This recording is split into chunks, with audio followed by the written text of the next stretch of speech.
الله الله الله عليك يا معمر.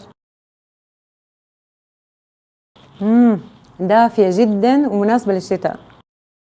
السلام عليكم ورحمة الله وبركاته، كيفكم؟ شو اخباركم؟ ان شاء الله يا رب كلكم تكونوا بخير وتكونوا كلكم طيبين ومبسوطين. معكم انا شيف نرمين حبيب. اليوم ان شاء الله حنسوي معصوب بطريقة جدا سهلة وبسيطة والطعم يوديكم الى اليمن. يلا نشوف طريقته معنا. عندنا خبز اسمر حنحطه بالشكل هذا، قطعته صغير صغير. تقدروا تستخدموا عيش توست، تقدروا تستخدموا عيش بلدي، كله ينفع. تقدروا تسووا العجينة بنفسكم، لكن الحياة سهلة وبسيطة وخلينا نختصر الخطوات.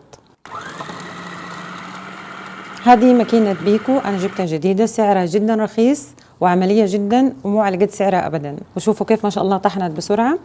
حنشيلها بالشكل هذا، حنحط شوية من السمن أو الزبدة، وهنحط الخبز حقتنا،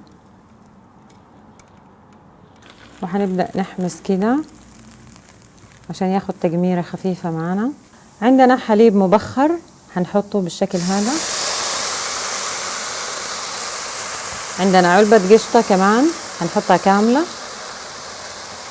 وحنميكس كله مع بعض.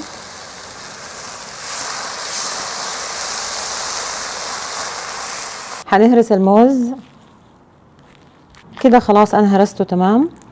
ممكن تهرسوه كمان بالشوكة. شايفين كيف قوامه؟ وحناخد الموز اللي هرسناه هنحطه فوق الخليط اللي احنا سويناه، ونميكس كده كله مع بعض كده. خلاص هذا هو القوام المطلوب.